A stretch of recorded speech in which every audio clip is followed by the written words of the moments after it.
여러분 요즘은 이렇게 많이 사라지긴 했지만 전에 이제 길거리에서 전도하는 분들을 보면은 예수천당은 별로 강조를 안 하고 불신지옥을 엄청 세게, 그것도 옷도 뭐 시뻘건 옷 입고 목소리는 다 쉬어서 탁한 목소리로 들려오는 그 메시지를 듣게 되면은 순간 막 섬뜩하게까지 느껴지기도 합니다. 강조점이 하나님의 진노와 심판에 맞춰져 있는 거예요. 근데 이런 일은 비단 거리에만 있지 않습니다.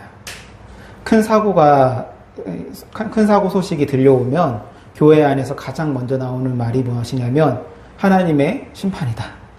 네. 누군가 오래 병을 앓게 되면 조용히 이런 말을 합니다. 무슨 죄를 지었길래 저럴까. 네. 친구 목사님이 신학교 다니고 있을 때 사귀던 여자친구 교회 이제 권사님이셨대요. 근데 권사님이 친구가 여기 기흉인가 그게 있어서 수술을 이제 하게 되는데 수술하기 전날 와가지고 전사님 회개하셔야 된다고 얘기를 했다고. 네, 그 얘기.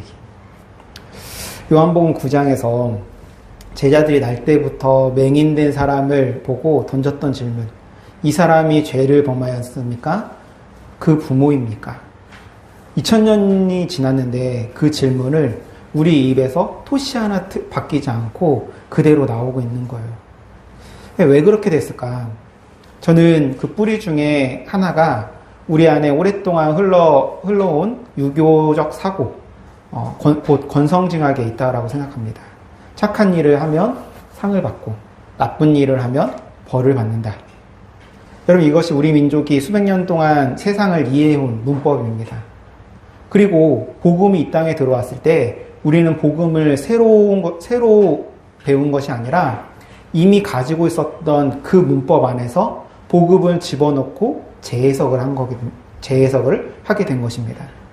그 결과 하나님은 착한 일을 하면 복을 주시는 분, 나쁜 일을 하면 벌을 주시는 분.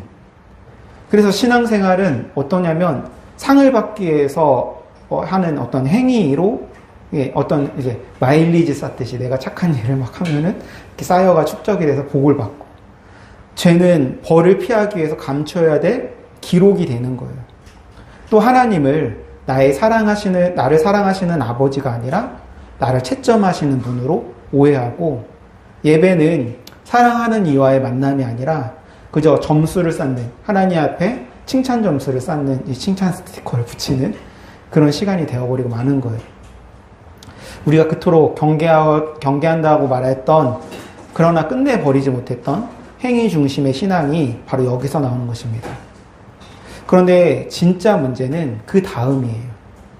행위로 하나님 앞에 서기로 결심한 사람은 반드시 한 지점에서 무너지게 됩니다. 아무리 애를 써도 하나님의 의에 이르지 못한다는 사실을 알게 되는 순간이 있다라는 거예요. 새벽마다 기도해도 마음속에 미움이 사라지지 않고, 11조를 드려도 탐심이 죽지 않고, 봉사를 해도 사람들 앞에서 인정받고 싶어하는 마음이 그대로 있어요. 즉 자기 힘으로 안 된다는 것을 알게 되는 순간을 만나게 된다는 거예요. 그때 사람은 두 갈래 길에 서게 되어집니다. 하나는 무릎을 꿇는 길이에요. 나는 안 되는 사람이라는 걸 인정하고 주님의 은혜 앞에 엎드리는 길, 복음이 열어준 길입니다.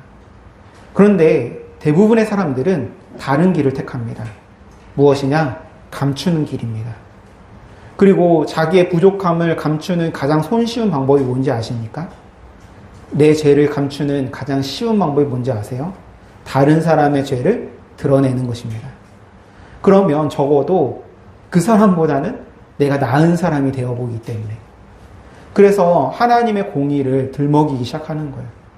저 사람의 죄를 지적하는 내 목소리가 크면 클수록 내가 하나님 편에 서 있는 것처럼 느껴지기 때문에, 여러분, 그건 죄를 미워하는 것이 아니라 죄를 미워하는 자신의 모습을 즐기고 있는 것입니다. 바리새인들이 성전에서 드린 기도가 바로 그것입니다. 하나님이여, 나는 다른 사람들, 곧 토색, 불의, 간음을 하는 자들과 같지 아니하고 이 세리와 같지 아니함을 감사하나이다. 이 사람은 하나님을 찬양하고 있는 게 아니에요. 다른 이의 죄를 딛고 자신의 의를 증명하고 있는 것입니다. 그리고 그 기도의 배경에는 자기도 어찌하지 못하는 텅 빈 속이 있다라는 것입니다. 여러분, 우리는 이처럼 하나님의 사랑보다 하나님의 심판에 훨씬 익숙합니다. 은혜보다 저주에, 용서보다 공의에, 희생보다 진노에 익숙해요. 그래서 하나님을 생각할 때 가장 먼저 떠올리는 얼굴은 팔을 벌린 아버지의 얼굴이 아니라 장부를 펴든 재판관의 얼굴인 거예요. 그런데 오늘 본문에서 하나님은 자신을 이렇게 소개하십니다. 하나님은 사랑이시라. 할렐루야. 하나님이 자신을 뭐라고 소개하시냐면 나는 사랑이야. 사실 이 편지를 받은 성도들은 깊은 두려움에 빠져 있었습니다. 교회가 갈라지는 문제를 겪었어요. 함께 예배하던 사람들 중에 자기들이야말로 하나님을 제대로 믿는다라고 하면서 교회를 떠났어요. 남은 사람들의 속은 어땠겠어요? 그럼 나는 뭐지? 내가 진짜 하나님께 속한 사람이 맞나? 남들처럼 거룩하게 살지도 못하는데? 그래서 요한이 이 편지에서 이런 말을 씁니다. 우리 마음이 혹 우리를 책망할 일이 있어도 하나님은 우리의 마음보다 크시고 모든 것을 아시느니라. 할렐루야. 여러분, 자기의 마음이 자기를 책망하는 거예요.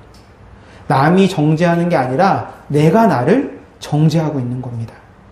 그렇게 스스로를 채점하고 떨고 있는 이들을 향해서 요한은 자신의 온 생애를 걸고 선포를 합니다. 아니다. 하나님은 장부를 든 재판관이 아니라 사랑 그 자체이다. 여러분, 이 외침은 단순한 위로가 아니었어요. 성도들의 숨통을 얽매이고 있었던 모든 두려움과 정죄함을 단번에 끊어내는 복음이었습니다. 여러분, 성경은 온통 이 얘기를 해요. 하나님은 사랑이시다. 대표적으로 호세아와 고멜의 이야기를 들 수가 있습니다. 선지자 호세아에게 어느 날 하나님께서 이렇게 말씀하셔요. 가서 음란한 여자를 맞이하여 아내를 삼으라. 하나님을 사랑해서 예언자가 된 사람에게 하나님은 배신할 게 뻔한 여자와 결혼하라고 하시는 거예요. 호세아는 하나님의 명령을 따라 그녀를 사랑하고 자녀 셋을 낳습니다. 하지만 결국 그 여자는 다른 남자를 따라서 떠나게 되어져요. 근데 하나님은 그 예언자에게 다시 말씀하셔요. 여호와께서 내게 이르시되 이스라엘 자손이 다른 신을 섬기고 건포도 과자를 즐길지라도 여호와가 그들을 사랑하나니 너는 또 가서 타인의 사랑을 받아 음녀가 된 그 여자를 사랑하라. 여러분, 이러한 하나님의 명령 이해가 되십니까? 여러분들이 생각하는 공의로 바라봤을 때 호세아에게 이런 말도 안 되는 명령을 내리시는 하나님이 과연 정의로우십니까? 전혀 정의로워 보이지 않죠. 그러면 하나님께 공의가 없다는 말일까요? 하나님이 공의가 없으면 하나님 아니시죠. 뭔가 지금 우리 생각에 뭔가 어긋난 데가 있다는 게 느껴지시나요? 우리가 생각하는 공의와 하나님이 생각하시는 공의, 우리가 생각하는 사랑과 하나님이 생각하시는 사랑이 다른 거예요. 그런데 우리는 우리가 생각하는 공의와 사랑으로 하나님을 정의하고 필요에 따라서 그것을 꺼내 쓰는 거예요.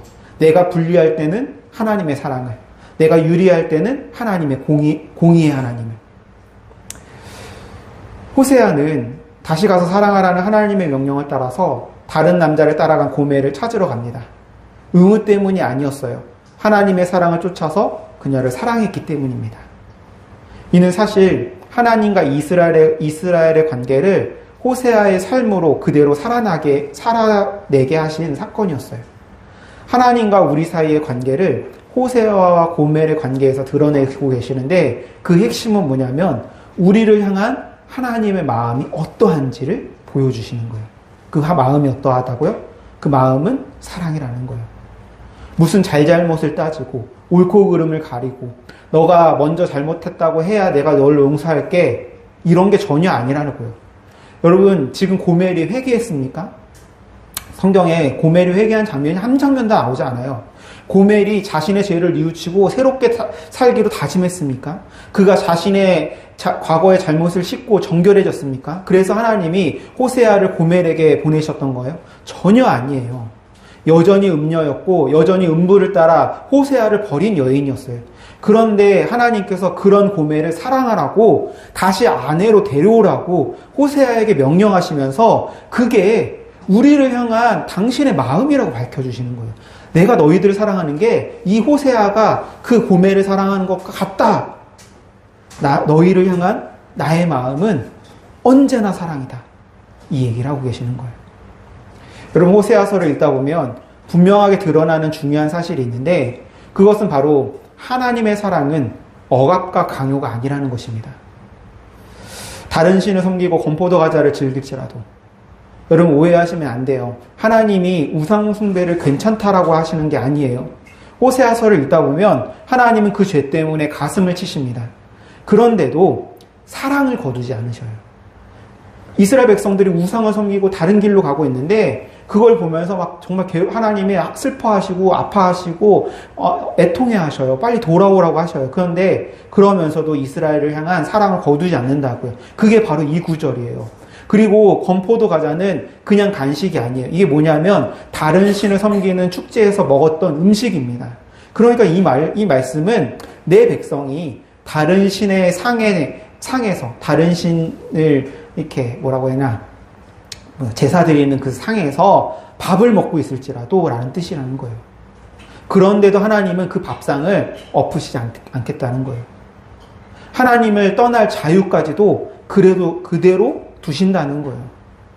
그러면 여러분, 하나님께서 왜 우리에게 그런 자유를 주셨을까요? 하나님께서 원하시는 것은 우리의 진정한 마음으로 당신을 사랑하시는 것이기에, 그래서 우리의 마음에 당신을 향한 사랑을 강요하지 않으시는 거예요. 여러분, 강요한다고 사랑할 수 있습니까? 강요한다고 사랑이 되나요? 복종은 할 수 있죠. 그러나 사랑은 안 됩니다. 물론 하나님은 우리를 강제로 붙잡아 오실 수 있는 분이에요. 그렇게 하시면 우리 중에 누구도 거부할 수 없습니다. 그런데 하나님께서 그렇게 하지 않으셔요. 왜냐하면 우리를 사랑하시되 우리의 마음을 억지로 빼앗지 않으셔요. 왜냐하면 우리가 하나님의 인형이 아니기 때문에 그렇습니다. 성경의 표현대로 한다면 우리는 하나님의 자녀들이고 하나님의 연인들이기 때문에 그래요. 그런 우리에게 하나님께서 원하시는 것은 억지로 만들어낸 복종이 아니라 우리의 진정한 마음에서 비롯된 사랑인 거예요. 여러분, 이러한 하나님이 심판주의십니까? 지금 하나님께서 저울을 들고 계십니까? 전혀 아니죠. 이건 뭐 수뇌보도 이런 수뇌보가 없어요. 우리의 상태와 관계없이, 우리의 공로와 관계없이, 조건 없이 우리를 사랑하신다. 다른 남자를 따라가는 여자를 사랑한다. 호세아가 다른 남자를 쫓아 도망쳐버린 고멜을 드디어 찾습니다. 찾고 보니 고멜은 이미 팔려가지고 다른 사람의 소유가 되어져 있는 상태였어요. 그녀를 데리고 오기 위해서는 은 15개와 보리 한 호멜 반을 내야만 했는데 호세아가 이것을 다 지불합니다. 고멜은 한 푼도 내지 않아요. 무슨 자격이 있었던 것도 아니고 내세울 만한 어떠한 공로가 이 고멜에게 있었던 것이 아니에요. 오로지 호세아가 베푼 은혜로 말미암은 것입니다. 그럼 호세아서 2장에 이런 말씀이 있어요. 하나님이 이 여인에게 이스라엘에게 주시는 약속입니다. 내가 내게 장가들어 영원히 살되 공의와 정의와 은총과 긍휼히 여김으로 내게 장가들며 진실함으로 내가 장가들리니 내가 여호와를 알리라. 하나님이 지금 무엇을 가지고 이 여인에게 장가드신다고 하십니까? 은총과 긍휼만이 아니에요. 공의와 정의로 장가를 드신다라고 얘기하고 있어요. 그것도 맨 앞에 놓으셨어요. 여러분, 이게 말이 됩니까? 공의는 이 여인을 심판해야 될 이유잖아요. 이 여인 앞에서 공의를 꺼내게 되면 그거는 고소장이지 청혼장이 아니에요.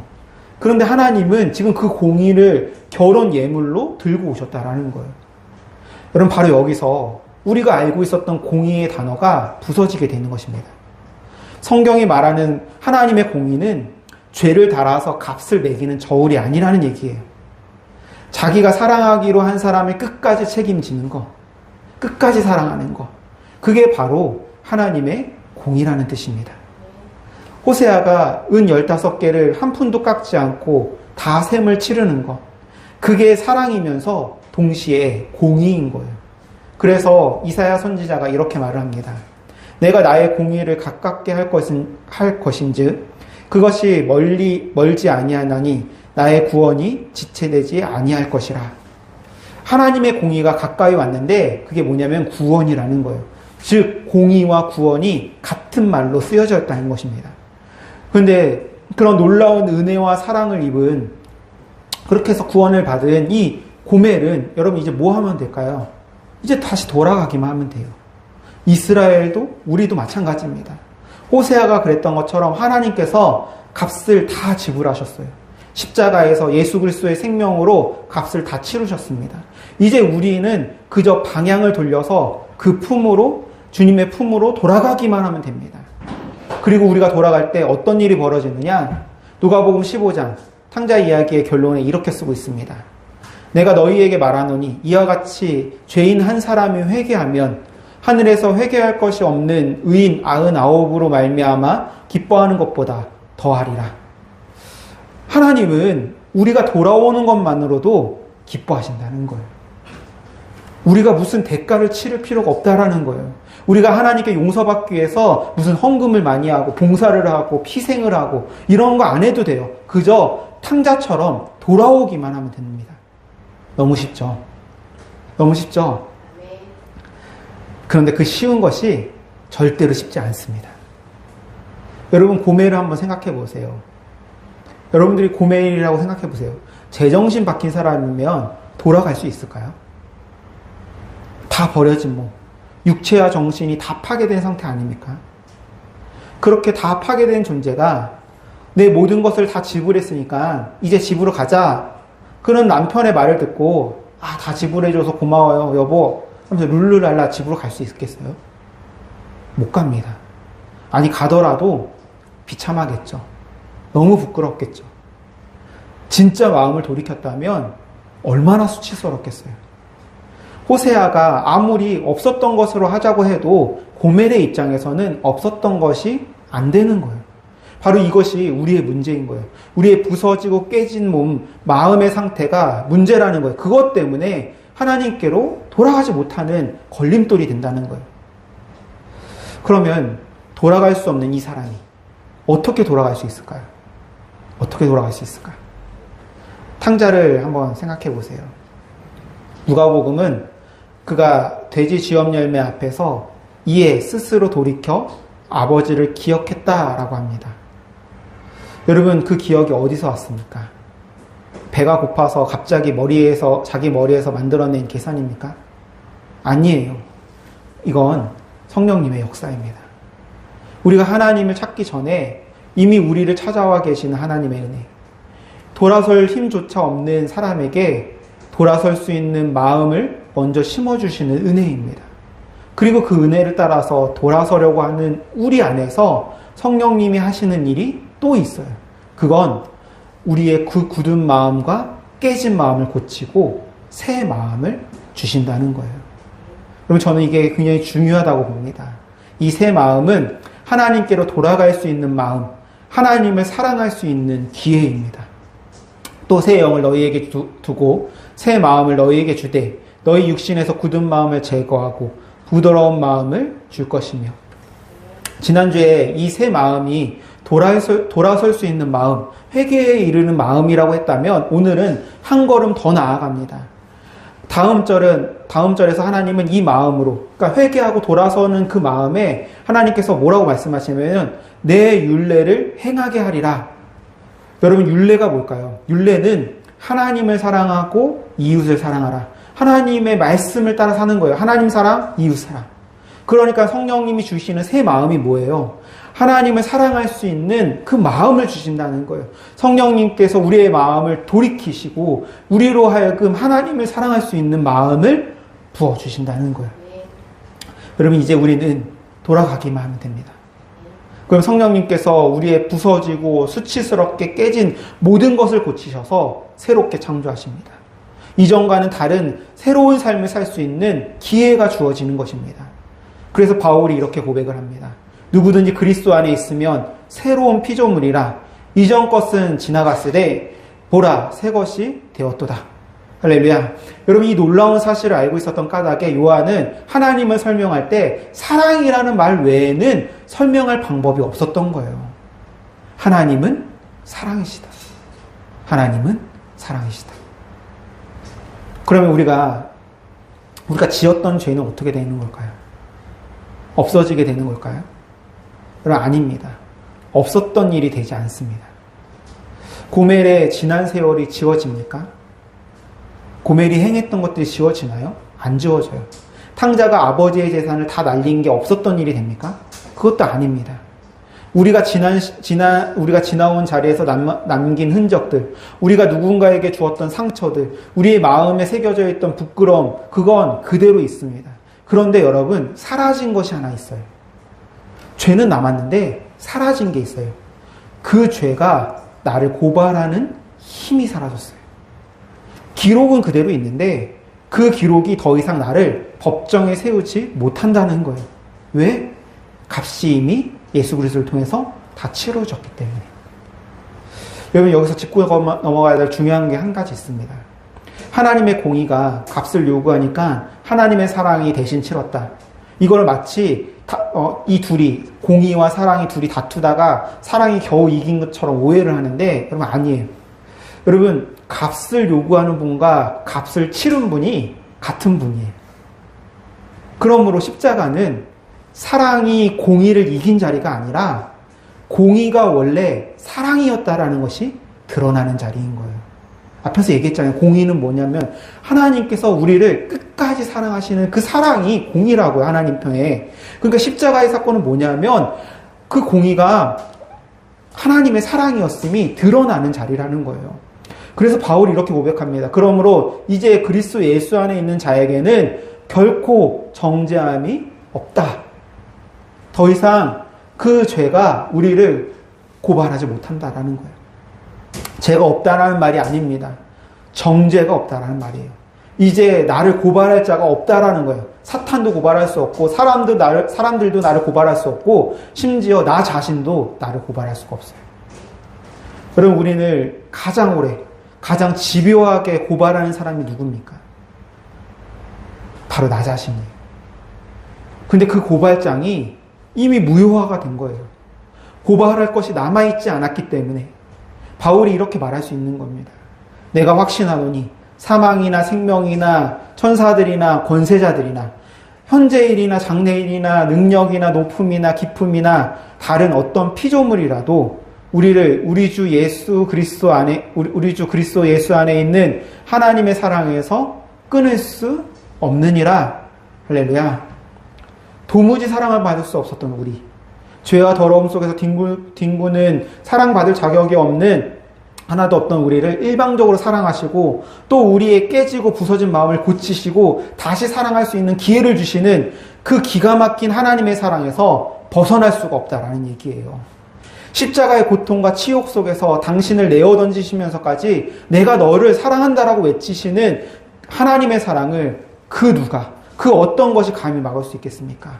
불가능하다는 얘기예요. 문제는 사람들이 이 기가 막힌 하나님의 사랑을 이해하지 못한다는 것입니다. 그 사랑을 받아들이지 못해요. 무슨 꿍꿍이가 있을 거라고 생각해요. 내가 생각하는, 앞에서 얘기한 것처럼 내가 생각하는 사랑이라는 관점에서 하나님의 사랑을 이해하려고 하니까 이거는 의심이 드는 거예요. 그래서 그 깊은 하나님의 사랑을 이해하지 못하는 것입니다. 여러분 근데 우리가 하나님을 아는 순간 이 모든 문제가 끝이 나게 되어져요. 하나님을 안다는 것은 이 기가 막힌 사랑을 알게 됐다는 거예요. 경험하게 됐다는 거예요. 깨닫게 됐다는 얘기예요. 그래서 호세아가 막 답답해가지고 이스라엘 백성들을 보면서 이 하나님 사랑을 모르고 방황하고 있는 이스라엘 백성들을 보면서 막 답답해하면서 이렇게 토로합니다. 내 백성이 지식이 없음으로 망하는도다. 하나님을 모르니까 망한다라는 거예요. 하나님의 사랑, 우리를 얼만큼 사랑하시는 하나님, 그 하나님의 사랑을 모르니까 망한다는 거예요. 그래서 호세아가 이렇게 강력하게 우리에게 권면합니다. 우리가 여호와를 알자, 힘써 여호와를 알자. 할렐루야. 성경에서 이 사랑을 가장 분명하게 깨달은 사람 가운데 한 사람이 바로 바울입니다. 그는 그리스도를 통해서, 그는 십자가를 통해서 그리스도께서 우리를 대신해서 저주받았다는 사실을 깨닫게 되었어요. 그리스도께서 우리를 위하여 저주를 받은 바 되사 율법의 저주에서 우리를 속량하셨으니 기록된 바 나무에 달린 자마다 저주 아래 있는 자라 하였음이니라. 그 하나님의 사랑을 깨닫는 순간 바울은 이전과 같은 삶을 살 수가 없는 거예요. 자신을 위해서 사는 것보다 나를 위해서 죽으신 예수 그리스도를 위해서 사는 것이 가장 중요한 가치가 되었기 때문입니다. 우리가 살아도 주를 위해서 살고 죽어도 주를 위해서 죽나니 그러므로 사나 죽으나 우리가 주의 것이로다. 모든 구속의 역사를 하나님이 주도하셨다는 사실을 알게 된 것입니다. 그 순간 바울은 담대하게 되었어요. 하나님의 보좌 앞에 나아갈 힘을 얻었어요. 그전에는 죄가 나를 정죄하기 때문에, 내가 나를 정죄하기 때문에 하나님 앞에 나아가지 못했다니까요. 거룩하신 하나님 앞에 어떻게 나아갈 수 있어요? 어떻게 고멜이 호세아에게 돌아갈 수 있었겠어요? 그런데 그 하나님께서 역사하시고 용서하셨다는 사실, 모든 값을 치렀다는 사실을 깨닫는 순간 바울은 하나님의 보좌 앞에 나아갈 용기를 얻는 거예요. 하나님의 마음을 확인했기 때문에. 자기 아들을 아끼지 아니하시고 우리의 모든 사람을 위하여 내어주신 이가 어찌 그 아들과 함께 모든 것을 우리에게 주시지 아니하겠느냐. 여러분, 탕자가 아버지의 재산을 받아서 먼 나라에 가서 허랑방탕하게 다 썼습니다. 가뭄이 들어서 먹을 것이 없으니까 돼지가 먹는 쥐염 열매를 훔쳐먹다가 걸려가지고 매 맞고 쫓겨났어요. 그런 비참한 속에서 탕자는 아버지를 기억했습니다. 여러분, 아버지를 기억하는 거 축복입니다. 여러분이 이 세상을 살아가다가 하나님이 기억나면 여러분 축복입니다. 죄를 범하고 있다가도 하나님이 기억나면 그건 축복이에요. 탕자가 가장 잘한 일은 자기 아버지를 기억한 일이에요. 그게 탕자를 살렸습니다. 여러분, 우리에게도 동일해요. 하나님을 기억하는 것이 바로 사는 길입니다. 그런데 문제는 탕자가 아버지를 기억하고 아버지에게로 돌아가지만 고멜의 경우에서 살펴본 것처럼 그냥 뻔뻔스럽게 갈 수가 없는 거예요. 그래서 아버지께 뭐라고 할까? 내가 아버지한테 뭐라고 할까? 고민하면서 동네 어귀에서 들어가지 못하고 주저하고 있었던 그때에 아버지가 아들을 발견한 거예요. 아버지가 뛰어가서 그를 끌어안고 입을 맞추고 옷을 입히고 가락지를 끼우고 살찐 송아지를 잡아서 잔치를 베풀었습니다. 여러분, 그러한 아버지의 반응과 태도는 탕자의 부끄러움을 씻어주었어요. 아무것도 없었던 것처럼 너는 단 한순간도 내 아들이 아니었던 적이 없다. 그 마음이 담겨져 있었어요. 저는 여러분 예수 믿고 나서 하나님의 사랑을 깨닫고 나서 이 대목이 성경에서 가장 좋아요. 가장 좋아요. 나를 내가 정죄하는데 그런 나의 부끄러움마저도 걷어가시는 하나님. 단 한순간도 나는 너를 포기한 적 없다고 말씀하신 하나님. 그런 아버지의 모습을 보면서 아들은 자신을 향한 아버지의 마음이 무엇인지, 그 사랑의 깊이가 얼마나 큰지를 깨닫게 됩니다. 이후의 이야기는 적혀 있지 않지만 분명 아들은 이전과 전혀 다른 삶을 살았을 거예요. 나를 위한 삶이 아니라 아버지를 위한 삶. 그것이 탕자에게 있어서 가장 큰 기쁨이 되었을 것입니다. 왜? 아들 안에 가득 채워진 아버지의 사랑 때문입니다. 그 사랑이 아들로 그렇게 살게 했을 것입니다. 근데 여러분, 요한은 하나님은 사랑이시다 에서 멈추지 않습니다. 하나님이 우리를 이렇게 사랑하셨습니다 에서 멈추는 게 아니에요. 보는 바 그 형제를 사랑하지 아니하는 자는 보지 못하는 바 하나님을 사랑할 수 없느니라. 여러분, 하나님의 심판이다. 무슨 죄를 저질렀길래 저럴까? 이 말이 어디서 왔습니까? 세상 사람들 입에서 오는 게 아니에요. 우리의 입에서 나왔습니다. 그런데 하나님의 사랑을 진짜로 아는 사람은 그 말이 안 나와요. 참는 게 아니라 안 나와요. 왜냐하면 그 사람은 자기가 고멜이었다라는 것을 알기 때문입니다. 고멜이 다른 고멜을 정죄할 수 없기 때문이에요. 그래서 요한이 이렇게 말을 하는 거예요. 하나님이 이같이 우리를 사랑하셨은즉 우리도 서로 사랑하는 것이 마땅하도다. 할렐루야. 여러분, 마땅하다라는 말이 붙어 있어서 명령처럼 들리죠. 그런데 이 앞에 뭐가 있습니까? 하나님이 이같이 우리를 사랑하셨은즉. 사랑하라는 명령이 먼저가 아니라 사랑받는 것이 먼저입니다. 여러분, 오늘 본문을 다시 한번 우리 다 같이 읽어볼게요. 시작. 하나님이 우리를 사랑하시는 사랑을 우리가 알고 믿었노니 하나님은 사랑이시라. 사랑 안에 거하는 자는 하나님 안에 거하고 하나님도 그 안에 거하시느니라. 아멘. 요한이 알고 믿었노니 라고 할 때 쓴 헬라어는 완료형이에요. 한번 깨닫고 지나간 게 아니라 알게 된 그 자리에 계속 서 있는 거예요. 그리고 그 뒤에 요한은 거하다 라는 말을 3번 겹쳐서 씁니다. 사랑 안에 거하는 자는 하나님 안에 거하고 하나님도 그 안에 거하신다. 여러분, 거한다는 것은 애를 쓰는 자리가 아니에요. 머무는 자리입니다. 그럼 설교를 시작하면서 이런 얘기를 드렸어요. 우리가 하나님을 생각할 때 가장 먼저 떠오르는 얼굴이 팔을 벌린 아버지의 얼굴이 아니라 장부를 펴든 재판관의 얼굴이라고. 사랑하는 여러분, 그 장부는 이미 덮였습니다. 그런데 하나님께서 공의를 접으셔서 덮인 게 아닙니다. 마지막 한 줄까지 다 셈을 하셔서 다 치루셔서 덮으신 것입니다. 호세아가 은 15개와 보리 한 호멜 반을 마지막 한 톨까지도 다 셈해서 치렀을 때, 아버지가 마을 어귀에서 겉옷자락을 걷어 올리고 체면이고 뭐고 다 버린 채 달려왔을 때, 그리고 그 아들의 나무에 달려 우리가 받을 저주를 대신 다 받았을 때 장부는 그때 다 덮였습니다. 지금 우리 앞에 펼쳐져 있는 것은 장부가 아닙니다. 팔이 펼쳐져 있어요. 아직 무슨 말을 해야 할지 정하지 못해서 동네 어귀에 주저하고 서성거리고 있는 우리를 향해서 이미 뛰어오고 계시는 아버지의 팔. 도망친 아내를 찾아 그녀가 돌아올 품을 열어주는 신랑의 팔. 십자가 위에서 우리를 향해 펼쳐진 주님의 팔. 여러분, 하나님은 우리에게 자유를 주셨습니다. 당신을 사랑할 자유, 떠날 자유, 다른 신의 상에서 밥을 먹을 자유까지 주셨습니다. 우리를 하나도 메어두지 않으셨어요. 대신 당신이 우리에게 메어주셨어요. 우리에게 메어서 도무지 놓지를 못하시는 거예요. 그 팔 안에 머무는 것. 그것이 오늘 본문이 사랑 안에 거한다 라고 말하고 있는 것입니다. 그리고 그렇게 머무는 자리에 하나님도 우리 안에 함께 거하십니다. 우리가 붙잡는 것이 아니라 이미 하나님께 붙잡혀 있는 것입니다. 사랑하는 성도 여러분, 우리를 향한 하나님의 마음은